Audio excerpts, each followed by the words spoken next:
Right, just Welcome back, Carlisle United. We hope you've missed us. Hello everyone and welcome back to the Last Ditch podcast. Today we are going to, unfortunately, be talking about not even just the recent form, but the overall form and state of Carlisle United over about the past 2 and a bit seasons or so. The club is undoubtedly in a very tough position at the minute. We are bottom of League 2. We've just yesterday lost to Morecambe, the only team near us that we thought we maybe even had a chance of beating. The manager's out of his depth. The board seems to be sleepwalking into non-league without even a second thought, and the players aren't putting the effort in. Dan, what are your thoughts on the club at the minute?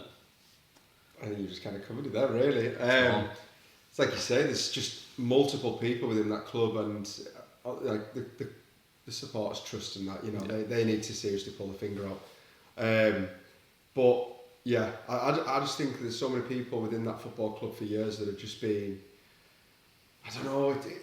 You don't want to be harsh people, but at the end of the day, we're fucked. We are absolutely fucked. Like, if someone had said to you when we got promoted that, oh, by the way, you're going to get relegated next season, and then the season after, you're going to be on the verge of relegation. Yeah. You'd almost be like... I'd laugh at them. I wouldn't even believe that was a possibility. You wouldn't even believe them. You'd be like... that. Well, going down last season, yeah, work? fair enough, but being at the bottom of the league this season, I wouldn't even think that possible, to be honest. I agree with you. I think I said it right at the start. I think we both did, to Williamson is 100% not the right guy. He's not... His style of play is not what we need currently in a relegation battle. Not at all, no. I'm sorry. And it's not all on him, because there's players there that are... Honestly, how some of you like professional footballers is being... I don't know how some of them are getting contracts. It's unbelievable. And I don't care what anyone says there. If you're a professional footballer, the bare minimum you should be able to do is go out and at least... Look like you're trying, or be able to pass a ball more than 3 times. Yeah.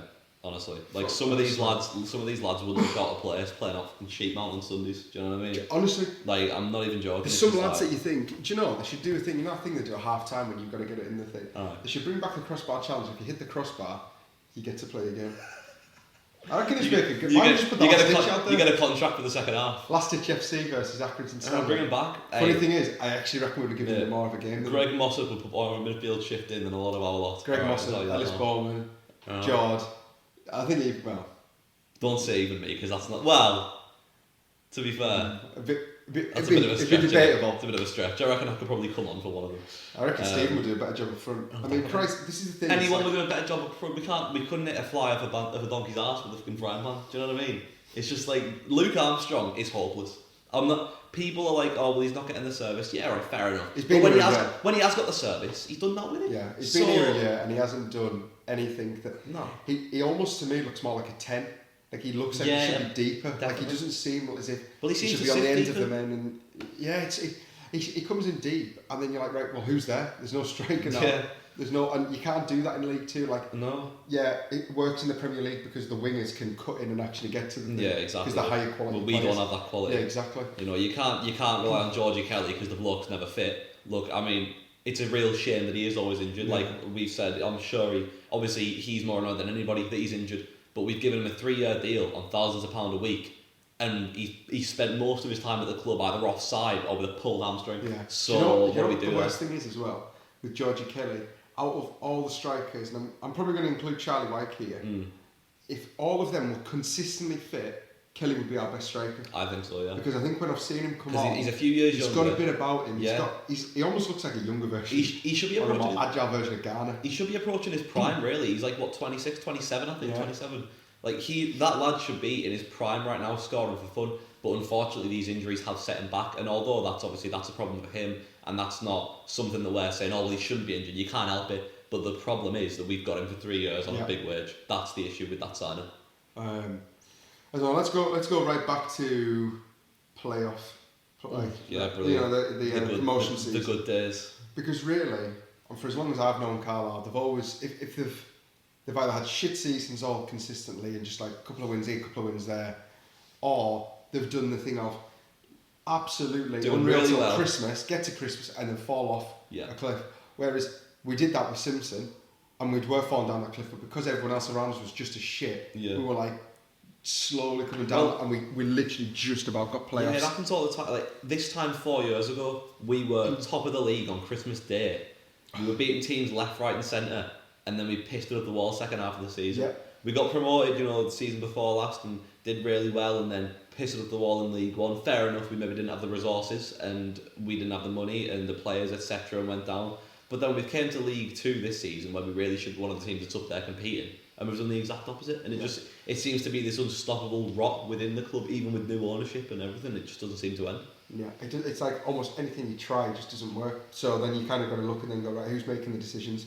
Yeah. Because it goes past like throwing money at anything. It's like decision makers, and at the end of the day, there's people that clearly are making decisions there that, look, we don't know the complete ins and outs, and we don't know who's most likely in charge of certain things, but we have a good idea of certain people that are very high up within Carlisle United that have been there for numbers of years. A long time.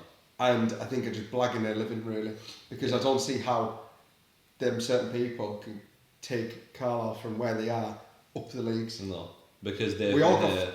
Sorry, go on. No, so that because they've been here in a time where things have been like stagnant and there's been nothing moving. So why now do we think they've all of a sudden become capable to move us forward? Do you know, everyone, well, not everyone as much, but near the end, everyone was slagging off Simpson. And yeah, look, so, I mean, he had lost it. He had kind of lost everything, and it wasn't working for him. But do you know what? The player recruitment was horrific. Yeah. And I'll also tell you something, that this club would have gone down if Simpson hadn't come back. And I think a lot of them people that I was going to mention have lived off Simpson bringing us up. You know, they're all there in the photos, they're all waving the flags and smiling and everything, and as soon as it goes bad, you don't see them. No, exactly. Where you at, you know what no I mean? one shows face, and I think you're right with that. Well, I said something to you before we started recording today. Paul Simpson obviously saved us from relegation and took us up to League One. Without that, it would have just been 5 years, or well, even longer than 5 years. We've been in League Two for like 8 or 9 years before we were gone up. It would have been almost a decade of just crap. Yeah. And now that spell of being promoted and being in League One's gone, we're right back to it, and it doesn't seem like it's going to change. The new owners have obviously, they've come in and they've done a great job infrastructure-wise, business-wise, because that's what they're used to. They need football in minds. I don't know if Rob Clarkson is that man. We haven't seen him operate yet. We're still looking at the January windows approaching soon, so we'll see in the window there if he's the man to lead that. He's quite a good appointment from what I can see in the city and all that. Well, he needs to be. He has to be. Yeah, true. I don't know, you're desperate to say that people, but you're also like very aware of like calling people. You don't want to throw names around. No, but you just think, what are you doing? Like, as much as people might say like, oh well, look what they were like with Simpson. Not being funny, Paul Simpson had absolute jags and jags of experience and credibility to be able to keep his job for longer than he probably deserved it, because of what he's done and what he can do. And there's definitely a bit of naivety from the Pirates, definitely. Yeah, definitely. I think they're kind of rooted in that kind of American mindset, the positivity and the optimism. But you got rid of arguably not just a Carlisle United legend, but a Carlisle, like the city legend in itself, like, and then you've got people there. You're like, right, well, move them on. Yeah, move them on as well. Get someone in that's more competent. Get people in that actually know what they're doing within that job. It's the way that Paul Simpson went, and then people like, and I'll mention the name Greg Abbott. People like him who were involved with the recruitment survived that. That's not me saying Greg Abbott doesn't deserve to have a job anywhere. I just feel like he also contributed to that. So well, you know what, lads and girls, on this channel we have said from the very beginning we're going to be open and honest about stuff. Yeah. And I don't think it's fair for us to sit here and name Greg Abbott all the time and not name other people, because I think Nigel Clibbins shouldn't be at the club really. And that's just, I think there's a few other people, and apparently I think Lummy maybe said it on Radio Cumbria, maybe, I don't know, or something like that. I think someone had said to us about it. But I just think, like, how is he? He's been here since what, 2017, 2018, something like that. I think it's been longer than that. Like he's been here for that long, and nothing has changed under him. And whether you turn around and say, "Oh, what was it? We've got the Fair Play Award, second place in the whole of the '92." Well done. I don't give a shit about that. I would rather watch a football team that's actually going to win games. Yeah. And that's not all the blame on him. No, of course not. It's just that he is a part of it and should take the same responsibility. A CEO should take just as much responsibility for how the football club is run as much as Greg, because Greg Abbott, to be fair to him, he has taken absolute stick. Yeah. Like he on social media and everywhere so much. Simo and Abbott took all the stick. Yeah. And it got all pushed aside and pushed away, and yeah, Nigel didn't take much. The trust, they should be taking responsibility. The trust have been appalling recently. I can't name everyone within the trust, no, but they need to stand up for the fans. Not even as individuals, just the trust as a body is meant to be the voice of the supporters of this club. As of so far, it is currently about midday, the day after the Morecambe game. What time is it? It's 13:32. Right, 13:32, 100 hours. The day after the Morecambe game, and the trust, who were meant to be the voice of the fans, and also did play a part in the appointment of Mike Williamson, have said nothing. And it wouldn't surprise me if it stayed that way, because it doesn't seem like they're going to. This is the same with.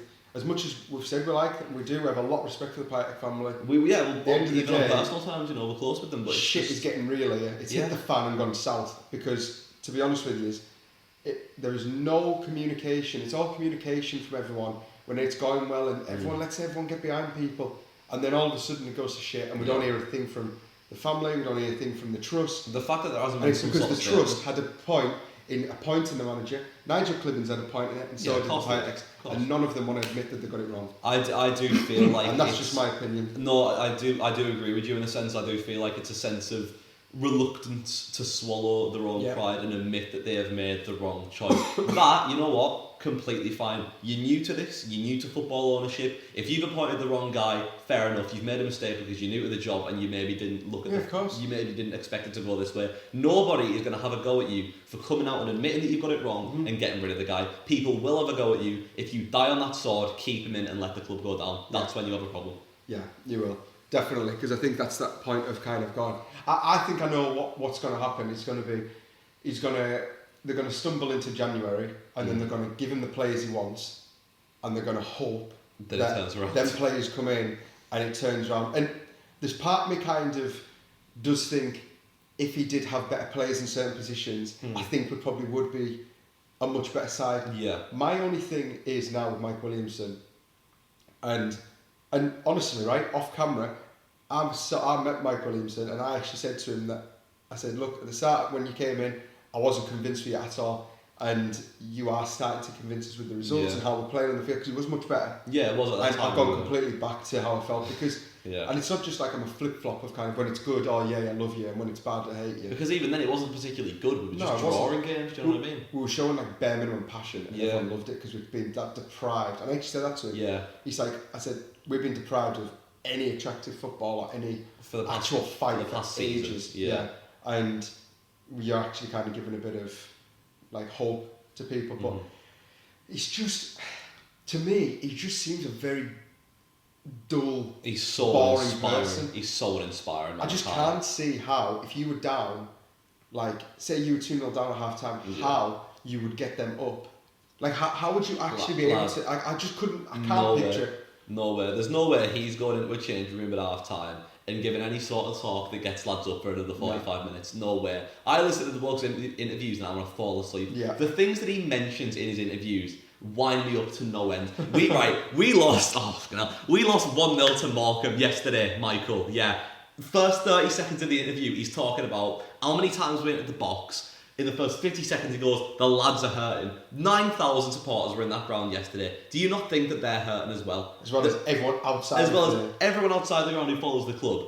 Everyone in other countries who follows the club. People who put their money in. There was almost 10 season tickets that someone counted on the side of the pitch yesterday. Does that not show a group of people that are hurting? You know, are you unaware of that? They asked him at the end about, people were chanting Mike Williamson yesterday, as you would have seen on our vlog, you're getting sacked in the morning. When you've got your own fans chanting that here, that's bad. It's even worse. It's even worse when the interviewer asks you about it afterwards and you give the most hollow response of, yeah, well, you know, I totally get it, they're totally entitled to that. He doesn't even... That was probably your best impression you've done there. Right, well, if anyone needs anyone put into sleep, then I can do a Mike Williamson impression and make him nod off. But it feels like, yeah, he said, take responsibility and whatever, but I don't feel like he actually does. Because for the rest of the interview, he's saying that he admitted that the players buckled under pressure. So is it you or is it the players, Mike? Yeah. You know what I mean? It's both, and you need to admit to that as much as the next person. It's really, really worrying. More when we left the ground, I put my season ticket, I nailed it to a tree, and I went back this morning, and the nail was gone, and the season ticket was still there. So, I mean, 3 times you told that joke now. Funny. It's still funny. No. I know you're joking, obviously, but I wouldn't be surprised if that was a true story because I just feel like no one's going to want to score. Yeah, people will get more use out of a rusty old nail at the minute than a Carlisle United season ticket. I agree with you that you go, who's to blame here? Because this is the thing of, for the last 2 years, it's been Andrew Jenkins and Jenkins and Nixon and all that. And then it's been Paul Simpson. Yeah. And then it's been Greg Abbott, Mike Williamson. Then it's the players. And then now it's gone to the Piatek family, Nigel Clibbins. And you know what? You need to stop all these plates from spinning and really look and go, it's not the Jenkins and that, it's not the old owners, because really they kept us afloat for a long time. They just didn't have the money to put in. They guided us to the right owners. Yeah, they probably spent well out of their means that they had to keep Andrew them. Probably especially. Andrew especially did a great job. So I wouldn't say it's him. I'm not saying it's Paul Simpson's fault, because at the end of the day, he might have chose the players to come in, but are you really telling me that Paul Simpson has picked the shittest players known to man to bring into a... I'm sorry. As he turned around and go, right, Greg, so can you just get me the most dross players in the whole of the 92 and we'll bring them here? That is not happening. He's picked players that have clearly been told to him, look, these are... what he's done is he's signed players that would have suited his football. Yeah. Mike Williamson football is on paper the complete opposite of Paul Simpson football, and that's why they look so bad. I think these players, they could have done well in a Paul Simpson system, but obviously the way we were going, he had to go, and that was the be all and end all of it. But they really haven't brought in anything. Who do you think's to blame? Because I would say Clibbins, I'd say the recruitment, and I'd probably say partially naivety from the owners. Everyone, mate, from the game. Apart from Bill, everyone. Love Bill. Everybody, no. I think, obviously, the players and the manager are the first kind of destination to look at. We've got a manager who's employing ineffective tactics for the position that we're in. You've got players who, not to fault of their own, can't execute these tactics, but also some of them that are just clearly not up to standard. You've got people like you said, like Clibbins and Abbott, etc., who have maybe overstayed their people like me. I was like, what the fuck? No, people that you've said, like Clibbins, Abbott, who have definitely overstayed their welcome in what's meant to be a new system. And honestly, it isn't going to be long before me and many others are going to start putting much more scrutiny than there already is on the Piatek family, because after what we were promised when they came in, they've delivered on absolutely none of it. So when's it going to change? Off the field? Off the field has been impeccable. Off the field has been amazing. But I'm sorry, no one can say they have, because I'm not being funny. No, since January to January, which is where the money's been, nothing is... No player... I cannot think of one player that's come in, you've gone... Well, there probably has been, but I mean, like, in terms of has really grabbed the team and gone... And taken us to results. There's none of them. There's good players, and there is promising players, but really, right, let's take out probably the best two players we've got, Sadi and Aduaji, who are on loan, by the way. If I was them, I'd be turning around going, hiya Bournemouth, I'm coming on. Bring us back in January, send me somewhere else, please. Yeah, exactly. Because they don't want a relegation on their CV. I would not, in a million years, be wanting to stay at Carlisle if I was one of them from Bournemouth. No way. Young, promising lads with their whole careers ahead of them. I'd be gone. And it's just like, we speak about, obviously you can praise them for the off-the-field work because it has been unbelievable. They've kind of dragged the club into the current age, basically. But I don't care if I'm watching on a boggy field at the sheep mount. I just want to see results. And that's not what we've been getting because of the ineptitude of the coaching staff, the manager and the players. And that's the sad truth, I'm afraid, regardless of how much they play. In terms of this season, I think plaudits need to go to Sam Lavelle. Because I think the stick that he got last season I thought was absolutely horrific, because everyone wanted to pin the blame on him because he'd been brought in, and not the fact he was definitely shit that was lying around him. He was definitely a scapegoat. Your Armours, well, there's other players. I'm not going to. Well, no. Well, Mellish wasn't up to it really last season. I didn't think he had a good season. None of them were. Barkley, who else? Barkley's always been questionable. I can't remember who else was in the back line. There was someone else. Mate, they were that shite. I don't even like remember. Ellis was in and out of the team. Josh Emmanuel.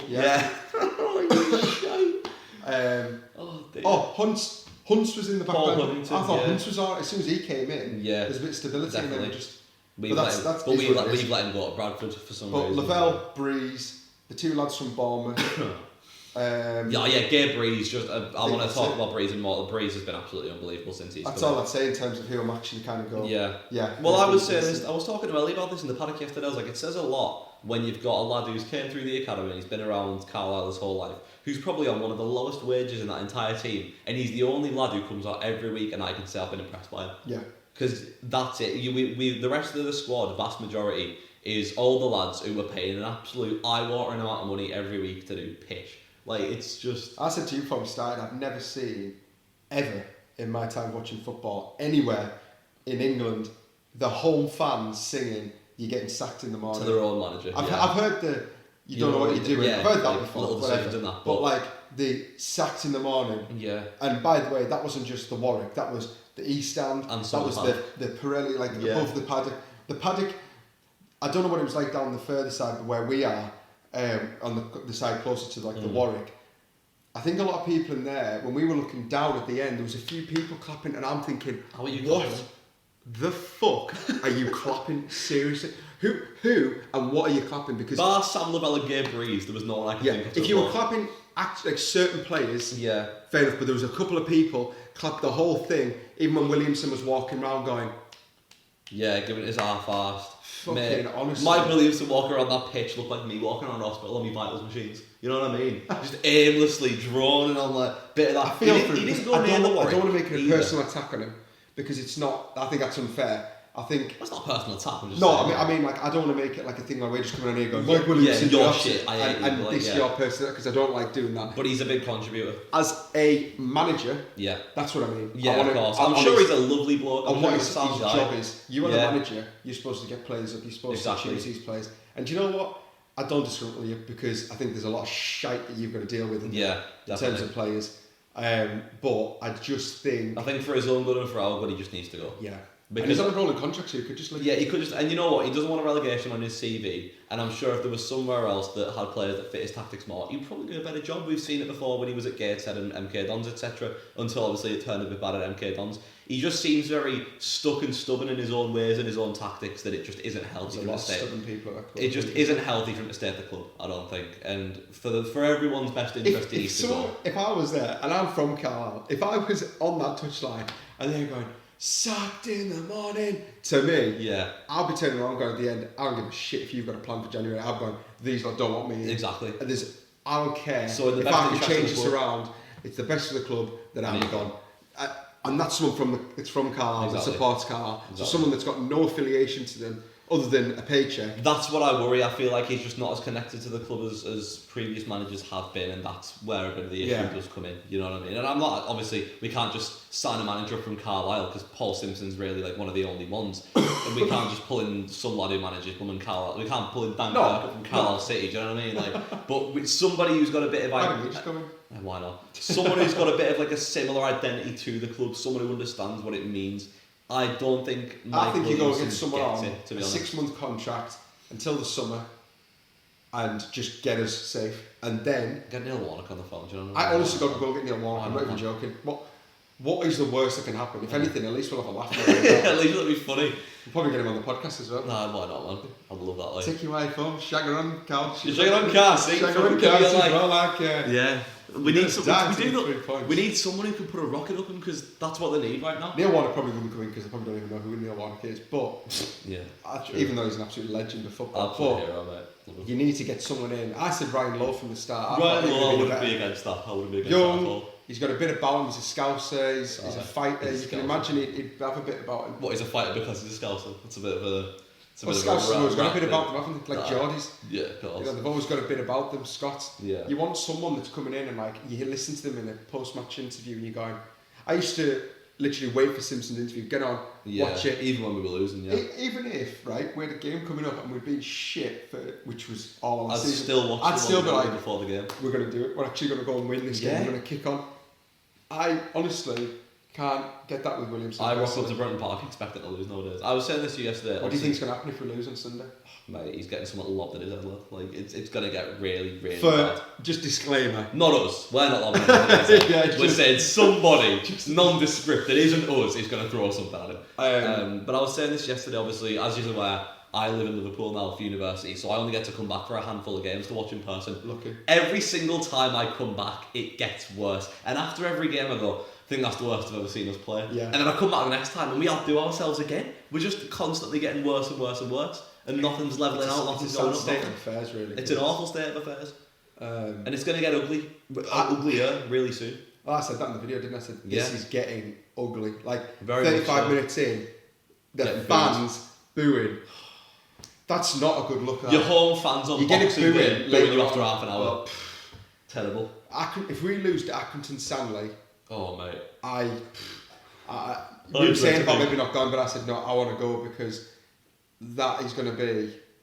You know, it'd be so typical. We'll get some absolute naff fucking win, and then they'll be there going, scrape a see, look, this is what we wanted to do, we can do it. And then the next week you get pumped 5-0. And arguably, which I said to you before, I said, we've got more chance of losing to Accrington than we do Morecambe. Yeah. Because I think Accrington, even though they're down there... Morecambe were definitely the worst of the two sides and we lost to them. Yeah. So what happens on Sunday, folks? So we've got Accrington, then we've got Crewe. And then Tranmere.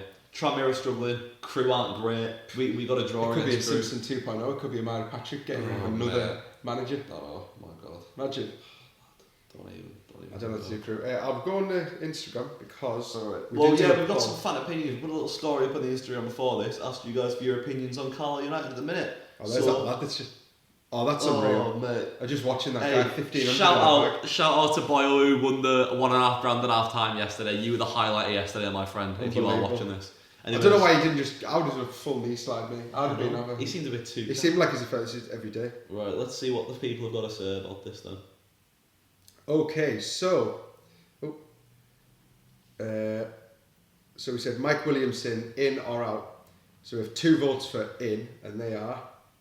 Oh, fuck off. Yeah, right, so... Fuck off. The 2 votes are Ellie and Aki, so obviously on the wind-up. Yeah, on the fucking wind-up. But how many voted for out? Out... Even my mum doesn't even watch football. 29 and votes. She voted for Mike Williamson out. We would have put it up like half an hour ago, but 29 votes for out and 2 votes for in. Tells you, doesn't it? And then we've also put up a thing of your thoughts on Carlisle at the moment. Right, let's read through a few of these then. Disappointing. True. Very disappointing. Sleepwalking into the National League. Yeah. Shit. Yeah. Wank. Yeah. Shit. Yeah. Wank. Yeah. That was 4 separate comments. There was genuinely a string of shit wank. Carry on. Really poor. Genuine question. Who would you keep in this current squad? Honestly, I think less than 5. So are we talking about the whole squad? Yeah, not just the 11. Right, so squad. I'd keep... Do you want to do mine and you do yours? We'll probably have the same outlook, I would imagine. Breeze. Yeah. I'll just tell you if I agree or disagree. Yes. Thomas. Yes. Hayden. Yes. Most of the defence to be Harper and Davis. Harper, yeah, Davis. I keep him. He's been alright. Harper probably, Davies definitely. I mean, Mellish. Mellish just for the fact that he puts a bollock in eye. Mellish, right. So that's basically the back line. Yeah. That's all I keep. Midfield, Callum Guy, Dylan McGeer. That's it for me. Ethan Robson, because we haven't seen much of him yet. Everything else probably can do one. Yeah. Get rid of the rest. Yeah. Attackers, Armstrong, no. Kelly, no. Sardi, yes. Aduaji, yes. Sadi, Aduaji, and Jones. No. I'll keep Jones. What a shite. The amount of money we're paying him and he's done nothing. Yeah. So I wouldn't. I think I'd keep him just the fact he's coming this summer. Obviously, it's like if you put him in a better team, yeah, but we ain't got a better team, so get him gone. Charlie White, unfortunately, I don't think we'll see Charlie White play for us again, unfortunately, with his injury, which is a real shame. Because I do think if there would be anybody to score a few goals for us right now, it would hopefully be him, but I really don't know if we're going to see him play for us again. Squad? I'm thinking even on the bench. Jack Robinson, he's injured at the minute, probably wouldn't keep him. Jack Ellis, probably wouldn't keep him. I don't think he's ready for this level. It's Charters. It's a weird one with Taylor because he's one of those, but like Mellish can play different positions. Yeah, he's versatile. But he's very versatile. He's very injury prone as well. Though. Yeah. Which is a shame. I probably would keep Charters. I think because like should have best pal. No, I think you think of it in midfield really when he does play, he doesn't have a bad game. Yeah, he doesn't really. I don't think I ever had seen him like go, he was responsible. So I think I'd keep Charters. Fair enough. Who else is on the bench? And within the squad, Bury can fuck off. Kadeem Harris, I'll keep him. Kadeem Harris, I'll keep. He's got a bit about him definitely. So that's pretty much it. Yeah. I think so honestly less than 5, so I think we've got about maybe 7 or 8. But that's within the full squad. That's not like starting. Yeah, starting. In terms of starting 11, who starts majority of the weeks, Lavelle Breeze. And then Hayden Thomas. And the list ends there, doesn't it, really? That's pretty much it, really. Yeah. Keith Breeze, Lavelle, best of a bad bunch. Mellish, Thomas, minus injuries, struggling after that. Yeah. Well, that's the same guy. So that's pretty much the same. He said the same thing we said then, pretty much, I suppose. I can't. Ellie, Ellie, you shit house. Fucking in. And then what people been saying on Twitter? Oh, but look, I'll tell you. I bookmarked a few tweets from Carlisle United fans before the start of this video, just so we can have a look through what the rest of the fans are saying, just so you're not getting only our opinions. You know, you can get some from the wider Carlisle United fan base. Luke Graham has said, box entries and boys are hurting mentioned in the first 50 seconds.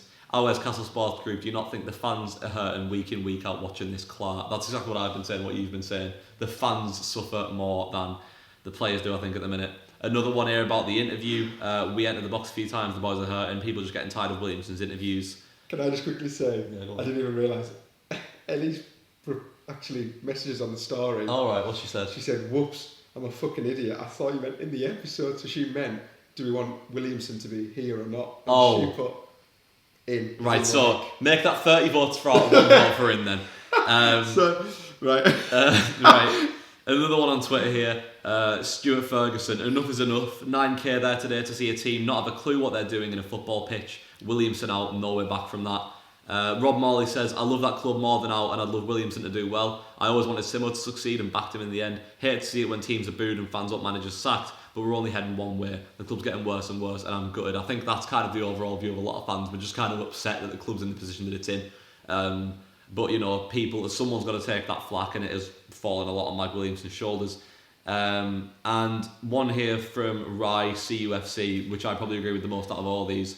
I do not believe people within the club view this situation as seriously as the fans. The Castle Sports Group statement said this is more than just a season or a few games. If yesterday hasn't told them anything, nothing will. And I do think that's the opinion I probably stand truest to. I don't feel like within the club actually recognise how massive this relegation could be. What's sad as well with the family is, like, it's no secret that we're of course they are. And as people, I do like them, but I do feel like they don't really understand. Especially Tom too, because a few people actually messages and told us stuff that Tom too looked like the most. Like, I think he slumped over the thing. He looked devastated, to be fair. And there's no like, he's obviously followed football. I know they all have, but really, when I chat to him, he just seemed like he's got a bit of a clue about it. Definitely, yeah. When I chat to him, it's not like you're listening, and he will know. But look, as a message to you is, you know how much we have respect for you. Yeah, of course, unended. We have reached out to you as well, and it's not a vilification here of going, not at all. You're a shit, you haven't done it, because we're not saying that. No. We just know what football fans in England are like and how ugly it can get very quick. Mm-hmm. And whether you do stuff off the pitch, it doesn't matter. And if people aren't telling you that within the club, then that's wrong. You need to hear from outside the club. You need to hear from outside the club. And although yesterday probably was a massive shock to you, and I know you'll want to back him. I know you will want to get to January and try and give him the players because you think if he's the right guy. But I do see where they're coming from with that. But the fact that the fans You've got are thousands of people singing sacked in the morning and you don't know what you're doing, that is the answer. Yeah. Fans don't want him there. And do you know what? If you go and get another manager and it doesn't work out, then it maybe doesn't fall as much on you because you've listened to the fans. You've tried to bring somebody else in, yeah. And it's not us pulling you out because I don't want that kind of... We don't want to send that impression. And we're not trying to be here, like, if anyone else is watching this, we're not trying to kiss their ass going, no, please.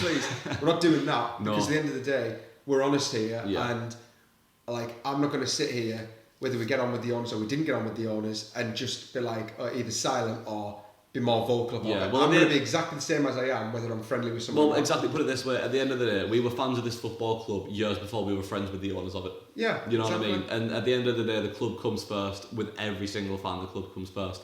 And keeping going the way that we are going is going to take the club down as a result of negligence. So something needs to change. A decision needs to be made. It's a tough decision to make as an owner of a football club. I can't even begin to think of how difficult that is to do from the position that they're in.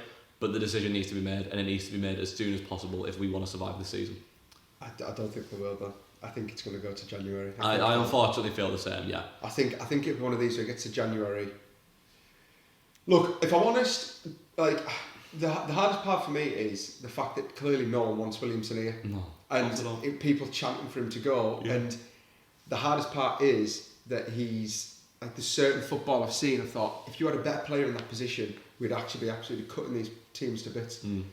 And I think that doesn't all lie on his shoulders. Yeah, I know, and like, it does seem like he's got a bit of tactical. Like, no, but it's the insistence. He doesn't. Do you know what I mean? It's the insistence to play this tactic when we don't have the players to do it. You know what? You adapt with what you've got. I know we laugh about 4-4-2 and just get there until January, and then get the players you want for that system. Yeah.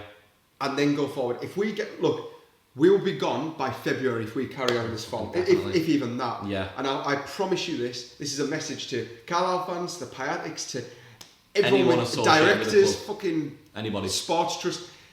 If Carlisle United get relegated again, it will be the worst thing that could possibly happen for the next decade. Because we're not coming back Because we will not come back up straight away. That people will think, look what everyone did last season.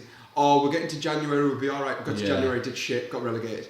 What are we doing? History's doomed to repeat itself. Let's wait till January, get the players in. The players come. It starts going shit. Right.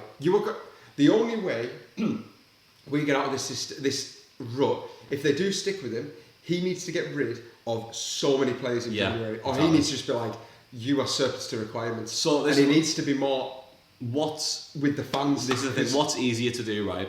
Get a manager who's already under pressure to get rid of the majority of his squad, or bring in a new manager who can build a connection with the fans and then work with that team. Because as soon as he comes in with those players, it's then a clean slate. Those players have time to build an impression of this new manager instead of a manager that they've already got, and to be honest, they don't seem to be on side with. Yeah. So it's like one of them managers, isn't it? It's like, even if you win, you're almost a bit like, is he going to be like Simpson, where he's like, come on, like, and everyone's like, yeah. Remember we went to Bradford away and we lost in the first leg, and we were all like pure roaring and getting up, and they were just clapping as if like, sorry, and we're going like, we'd lost because we believed in that. We believed in those players. Whereas now it's like, I'm sick of the cycle. I'm sick of seeing them come on. Let's get behind the Blues, Carlisle United. Yeah, exactly. There's nothing anymore. Get behind them. I've been that far behind them. I can smell the farts, man. That far behind them. Oh my god! It's like I've been behind them for however long. Like, and you know what? The thing is, there's people in that ground who have been behind them for decades, way longer than we have, and they're putting up with that as well. This is also a message for the owners to listen to. The amount of times I've heard of the couple of weeks of this. I've supported Carlisle United for the last 60 years. I've supported them for 70 years, and I've never seen them. That in itself, and I'm not being funny, I've seen shit Carlisle sides. I have never seen anything like the last 2 years. No, I've never seen a squad so devoid of emotion and energy. This squad this year is actually worse than last year. Yeah, you know what, you're probably right. Genuinely. You're probably and that's right. because of the money that's been spent, and we've still somehow got the shite running on that goddamn pitch. I say running. Jogging. A brisk Some players on that pitch look like they've got a fridge on their back. You can say. I'm not saying the name. No, I'm not saying people, because it's not just certain. There's certain players that are decent enough in certain games, but just aren't in others. And there's certain players that are shit, and you just look and think. Thing is, though, do you know what? You are stunning to be a professional footballer. The lads that aren't up to the standard, though, I can almost feel bad for them in a way. It was the same with like Luke Plange, etc. He clearly just wasn't up to the level, but he got thrown in the deep end. And there's a few lads that is unfortunately happening to in this team, and that's going to wreck their careers. They're not going to be able to get moves after this because they're going to have a relegation on their CV with a team that has gone down in astonishingly bad fashion. Like, someone told me that these players were absolutely raving about Williamson. They loved it. They loved his training. Now, to me, if that's true, then why are you not running for your manager? Why are you not absolutely busting a gut and doing the basics? If they're happy enough to train for him, do the same on the pitch. Yeah, because I'm not being funny. They get to a point you kind of start going, yeah, these players are just absolute bluffers. Like, I mean, the red card. I know that wasn't a red card, but we're not being funny. We were shit the whole way up to it. Had we been mint all the way up and then got red card, you could maybe say the red card killed us. And then maybe they got a fluke goal. You'd be like, but they scored just before the red card, and we were still cack after that. There's too many games we've played where we should have won and we've drawn, and that's completely killed us. Absolutely killed us. Like, so I don't even know. I mean, the last 2 years, I just think it's shit and more shit. I think people need to take responsibility. They need to actually get a set on them. And just go, we're going to either own this completely. I think, if I'm completely honest with you, if you had a fan forum today, oh god, you'd want to sell the club, and I think Williamson wouldn't even turn up. No. Because to be honest with you, the amount of people that, I mean, we're very kind of level-headed with this. I mean, at the games, obviously, we get a bit irate. Yeah, but when we speak on these videos, I mean, we get emotional, but we don't lose our heads the way that I've heard some people. I've heard about town and at the games and on the radio and messaging us and stuff. Oh god, mate. It's like there's some people I'd be like, wow, like, you know, it's. I mean, we're passionate about it. Of course we are. If you're watching us thinking this is what our fans are like at the moment, we've had just under 24 hours to actually process it, and we're having to be civil because we're on camera. You know what I mean? Like, we're still boiling really about the whole thing. I'm just pissed off the fact of it's just almost like, we're sticking by this and do what you want. They just don't seem to want to change it. This is our club, and this is what a lot of people were calling on about. But you know what I think about a lot, actually? Didn't they drop the percentage of this trust thing? Oh yeah, well to 10%. From what was it, 30? It was more. The thing is though, this is what the thing that I think of the most in a time like this is, do you know when it was Charlton at home last season, the first home game where the Piatek family were going to be present in the first game after that. We interviewed our mate Greg Mosser, right? We interviewed him and we spoke to him, and he said, we've been waiting for something like this to happen for years. He was absolutely, he was over the moon. As were many others, they were absolutely over the moon. We are a year and a half down the line, pretty much, or about a year down the line, and nothing has changed. If anything on the pitch, it's got worse. So where do we go from here? No. The end makes sense of that. Where do we go from here? But where do we go from here? This video was meant to be 15 to 20 minutes long. We're currently in about 41, 42 minutes. But you know what? I'm not going to cut it. I'm going to leave it all in because... It's how we feel. This is the true opinion, I suppose, of us. We don't speak for every single Carlisle fan, but I would like to think what we've said today reflects the opinion of quite a lot of Carlisle supporters at the minute. That video, I remember that. That was the first time we really went up completely because I get views and subscribers. Yeah. That Charlton video, and when we were interviewing people, we interviewed Tom and Nick. How excited everyone was. Tom and Nick were like, brilliant. So much optimism. And it's just... It's been sucked out of us by now. I question this, right? Because I remember when we took 4,000 fans to Wigan. Yeah. And that has probably got to be... I think that might be the worst performance. That is 100% my biggest head loss. Yeah, definitely. I think. Because I know when we're looking... Put that on me now. I was like, get that on me now. Yeah. And to be fair, I think you cut a little bit of that. I did cut a bit at the end because it was... Yeah. Like, I'd completely boiled. And funny enough, if you actually watch the end of that, I'm sure it cut, and I'm just sat there in the car like that. Yeah. Before that, I'd lost it. You spent about 20 minutes. Yeah, just going on.